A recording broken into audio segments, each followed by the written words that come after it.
para estar listos.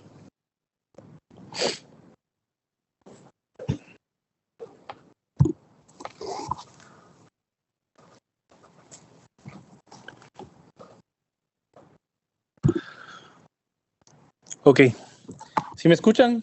¿Alguien que me pueda? Ok, listo. Gracias, licenciado Herrarte. Bueno, muy buenas tardes a todos, bienvenidos a esta sesión virtual.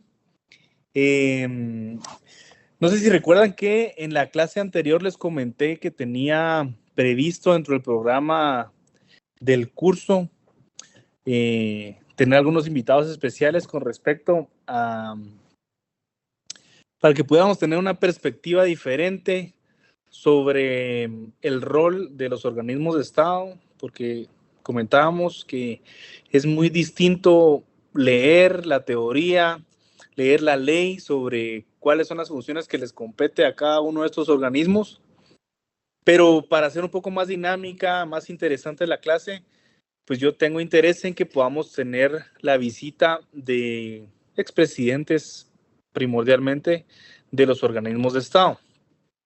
Y les tenía una sorpresa porque para el miércoles pasado tenía previsto tener a un expresidente del Ejecutivo. Ya lo tenía confirmado, ya me habían confirmado incluso dar el salón del S5, S5, el salón grande. Íbamos a tener la visita del expresidente Alfonso Portillo para poderlo entrevistar, para poder conocer cuál fue su trayectoria, cómo integró su gabinete, algunas experiencias y vivencias que nos pudiera compartir.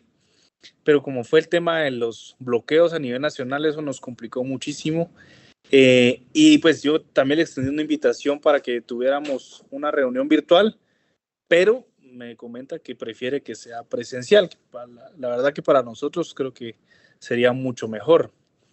El día de ayer hablé con él y me decía que pues que está todavía en la mejor disposición de podernos apoyar, de poder intercambiar con nosotros algún tipo de, pues tener una clase ahí con nosotros, así que él está dispuesto, pero ahora ya se vienen otros temas, porque el viernes tenemos otra clase virtual, luego la otra semana, hoy me mandaron el calendario de exámenes parciales y me parece que ya el 3 de abril tenemos nuestro examen parcial.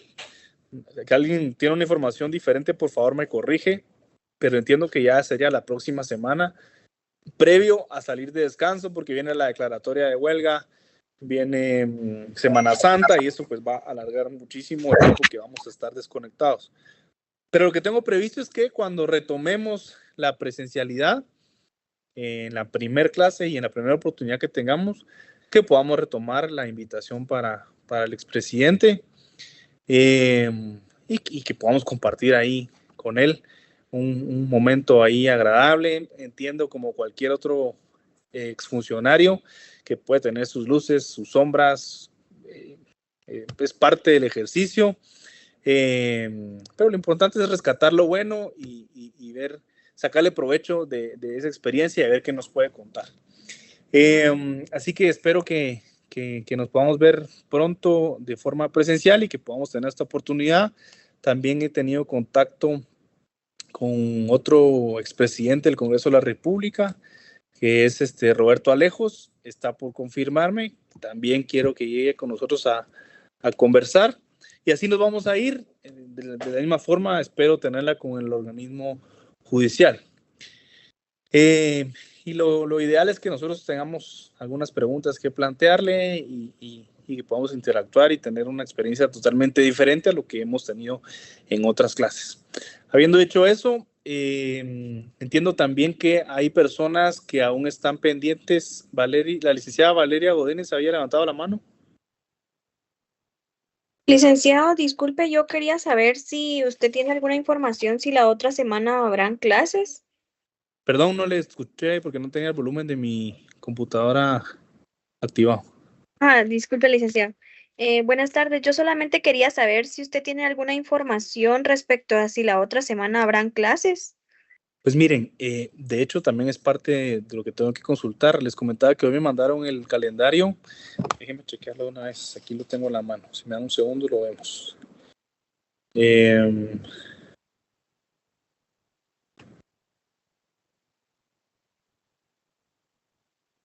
Acá está.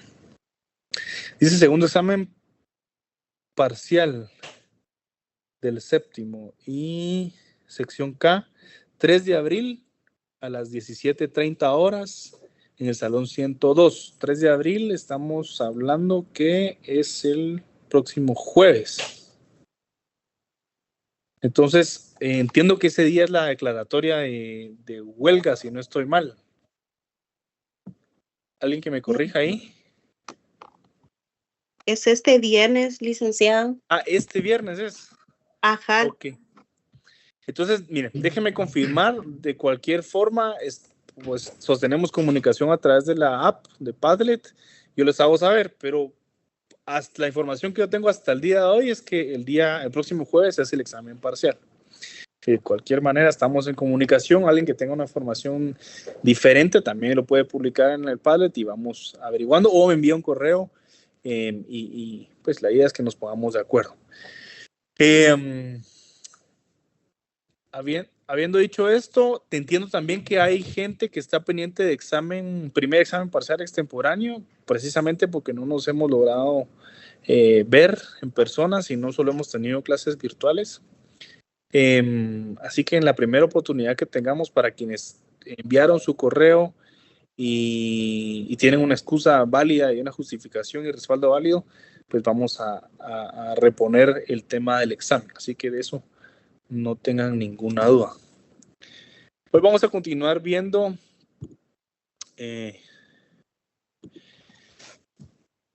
algunos principios sobre el Estado. ¿Logran ver ahí la presentación? Sí, licenciado, ya se ve. Excelente, muchas gracias.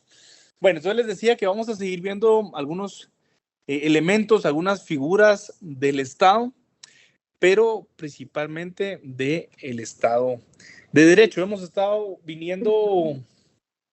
hemos visto pues algunas figuras que nos van a servir de base para entrar ya de lleno a los organismos de Estado. Ya, de hecho, le dimos unos pincelazos al organismo ejecutivo, que es bastante extenso. Y de hecho, la intención es que la cerremos con la actividad con el expresidente que les comenté. Voy a rogar que alguien que tenga sus micrófonos abiertos, a menos que tenga una duda, lo puedan cerrar, por favor, porque escucho algunas voces. Así que bueno, ciudadanía es parte de alguno de los elementos. Ciudadanía se refiere al conjunto de derechos y deberes a los cuales el ciudadano, o es decir, los individuos que forman parte de una sociedad, sostienen precisamente por esa relación que tienen entre sí. La palabra ciudadanía deviene del latín civitas, que significa ciudad. Por tanto, ciudadanía se refiere a la condición que se otorga a una persona por ser miembro de una comunidad organizada. La Constitución Política de la República de Guatemala, en su artículo 147, expresa que la ciudadanía o ciudadanía son los ciudadanos guatemaltecos mayores de 18 años de edad. Los ciudadanos no tendrán más limitaciones que las que establece la Constitución y la ley.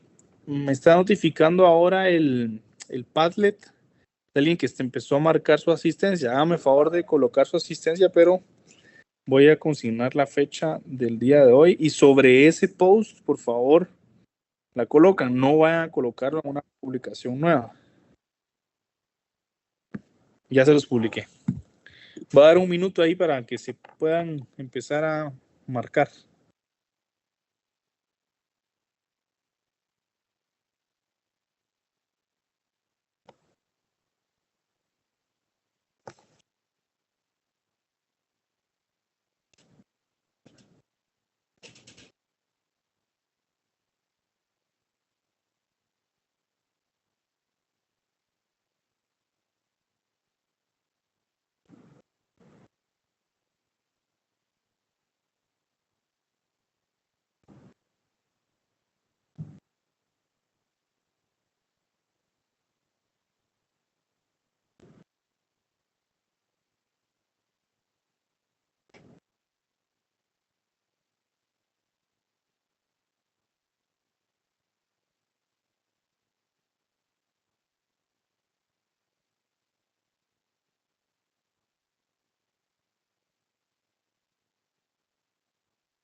Ok, perfecto.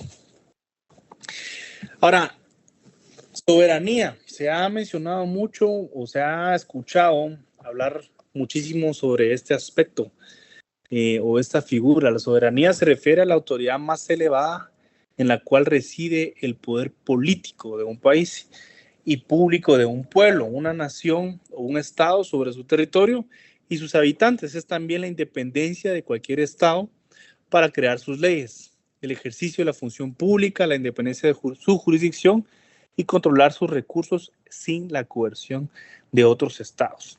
Ejemplos de cómo se aplica la soberanía: el ejercicio de la autoridad dentro de un estado, la gestión de sus recursos y las relaciones diplomáticas. No sé si ustedes, creo que todos tenemos bastante fresco el momento en que la CICIG inició con su labor de ir tras algunos actores a quienes señaló de haber cometido actos de corrupción.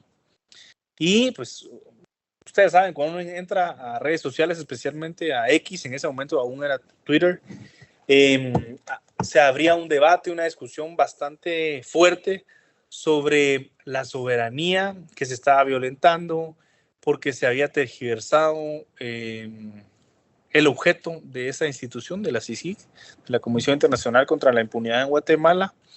Y había un debate entre, pues, incluso se llevó a discusiones ideológicas. Se partió el país en personas que tienen tendencia por la derecha, personas que tienen tendencia por la izquierda.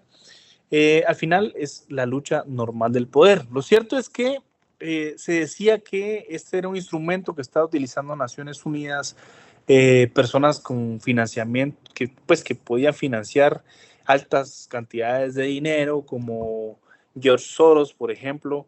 Decía que se estaba violentando la soberanía porque se estaba incluso comprando voluntades judiciales para castigar a algún sector político que fuera contrario entre sí y demás. De hecho, se dijo también que Estados Unidos tenía una intención clara de tomar el poder. Bueno, lo cierto es que la soberanía, como lo dice el párrafo que estamos viendo, o la definición que dice la lámina, es la autoridad que tiene un país para decidir sobre la jurisdicción de cómo se utilizan los recursos sin que otra persona venga a mandar o a decidir por nosotros.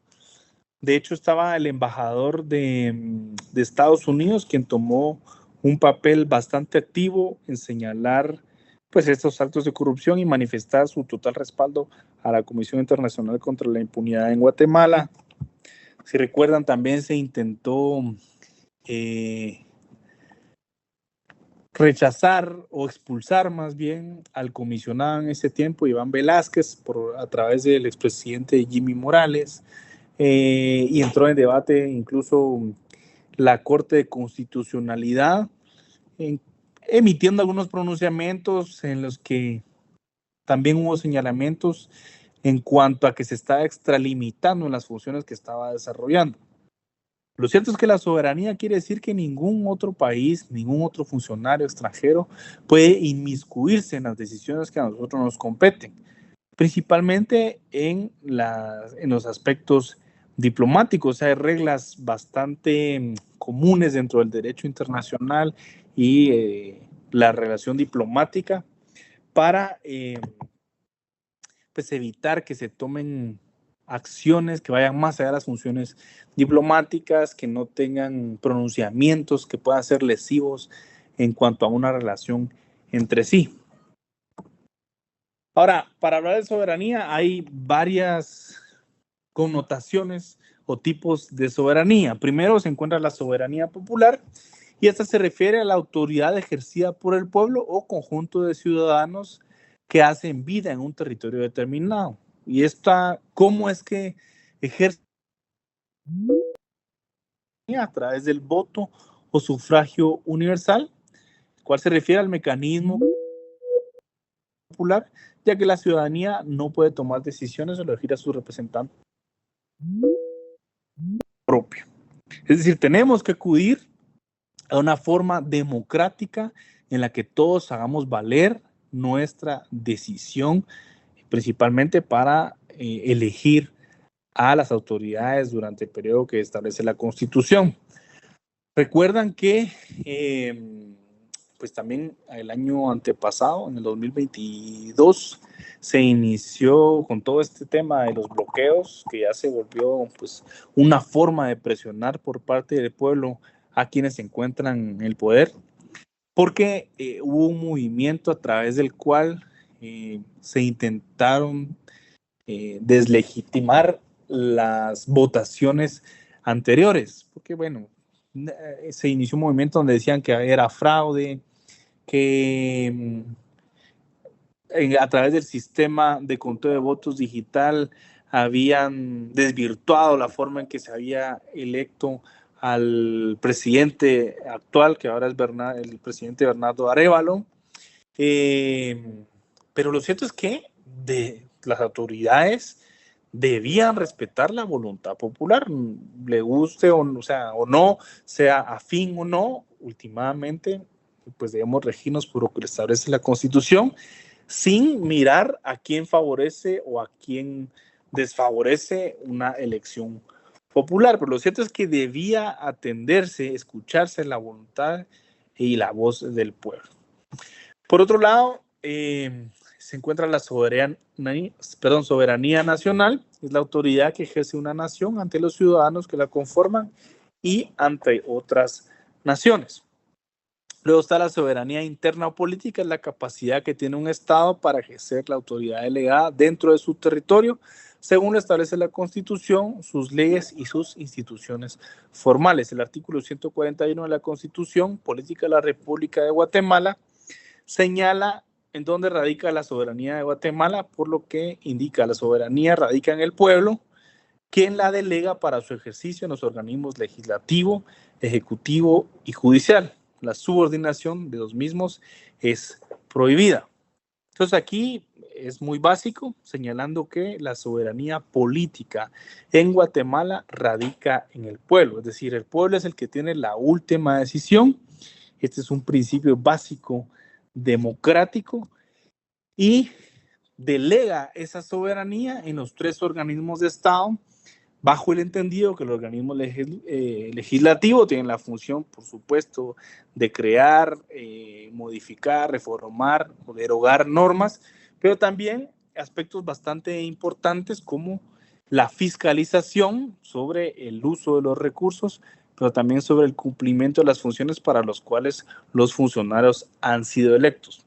El Ejecutivo, porque se supone que, como lo hemos visto en clases anteriores, el fin primordial y último del Estado es el bien común, es decir, que el Ejecutivo debe dar prioridad a los intereses de la población, dejando por un lado sus intereses partidarios, sus intereses personales, y debe poner en primer lugar lo que le está afectando o lo que requiere la población para poder vivir en paz y en condiciones humanas. Y por último, la función judicial también es parte de una soberanía delegada por parte del pueblo para que se imparta justicia de conformidad con el marco jurídico y legislativo vigente. Luego se encuentran otro tipo de soberanías, como por ejemplo la soberanía alimentaria, que es la facultad que tiene cada estado para definir las políticas que tienen que ver con la producción de sus alimentos para la satisfacción de necesidades colectivas. Aquí pues ya entra específicamente la institución que tiene como fin velar por este aspecto, que es el Ministerio de Agricultura, Ganadería y Alimentación, pero también hay una secretaría que depende de el presidente de la República y es auxiliada por el vicepresidente, que es la CESAN, quienes tienen a su cargo velar porque las políticas que son relacionadas con la alimentación sean ejecutadas de manera correcta. Luego está la soberanía económica, es la autoridad de un Estado para crear e implementar medidas relativas a su moneda, es decir, el valor de la moneda, la tasa de cambio, las tasas de interés, etcétera. Esto es parte primordial de que al final nos afecta a todas y todos, porque por supuesto que el aspecto económico es vital. Sin recursos, de ninguna manera un país o un estado pudiera subsistir, sobre todo porque también existen relaciones económicas y comerciales con otros países y deben encontrarse dentro de los estándares internacionales a manera de ser competitivos y formar parte de esa relación económica internacional. Luego está la soberanía militar, se refiere a la capacidad del Estado para proteger sus fronteras, utilizando a sus propias fuerzas armadas sin necesidad de requerir la intervención de otros estados. La función del ejército, en el caso de Guatemala, el ejército guatemalteco, es mantener la paz, pero además defender sus fronteras, sus intereses, su misma soberanía, y es por eso que a través del ejército el Estado puede proteger esos intereses, incluso hacer uso de la fuerza. Hemos visto que regularmente se mantiene un número apropiado de elementos del ejército en las fronteras para evitar que pues haya algún tipo de intervención o invasión de parte de algún otro estado y que pues pueda perjudicar los intereses de nosotros como guatemaltecos.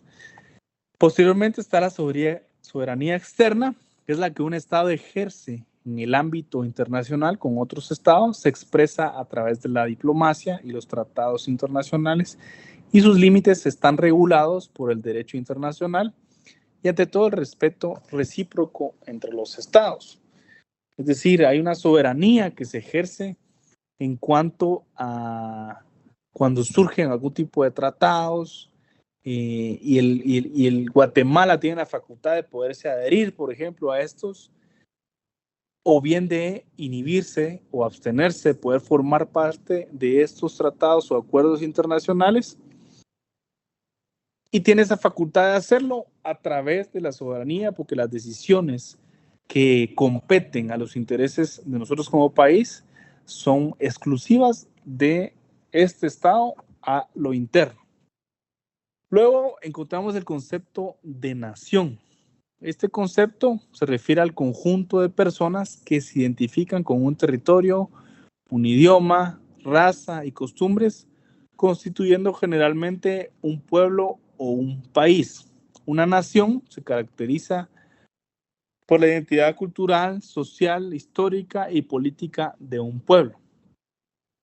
Ahora, hay nación cultural y nación política. En una nación cultural, los elementos como territorio, el idioma, la religión, las costumbres y la tradición por sí mismos no constituyen su carácter, pero sí la de una nación política. Es decir, que este conjunto de elementos no constituyen una nación, pero sí forman parte importante porque generan una identidad de nuestra nación. Ahora, una nación política se encuadra dentro de los tres poderes del Estado porque es desde ahí en donde se ejerce el poder para buscar el bien común en sus habitantes. Ahora, cultura. Cultura se refiere al conjunto de bienes materiales, espirituales e históricos de un grupo social transmitido de generación en generación a fin de orientar las prácticas individuales y colectivas. Dentro de estos elementos podemos incluir el lenguaje, procesos productivos, formas de vida, costumbres, tradiciones, hábitos, valores, patrones, herramientas y conocimiento científico. La cultura, por ejemplo, en nuestro caso, tenemos una riqueza cultural bastante extensa, bastante amplia. Primero porque tenemos varios idiomas alrededor del país. Si no estoy mal, son 21 o 22 idiomas. Hay procesos productivos, principalmente en materia agrícola. Hay tradiciones muy chapinas. Valores que en Guatemala aún podemos decir que es un país bastante conservador, ha ido evolucionando, ha ido adoptando incluso algunas prácticas externas, pero en la generalidad aún se sostienen y permanecen tradiciones bastante propias guatemaltecas. Comunidad. Comunidad se refiere al conjunto o una asociación o un grupo de individuos que son seres humanos, animales o cualquier otro tipo de vida que comparten elementos, características, intereses, propiedades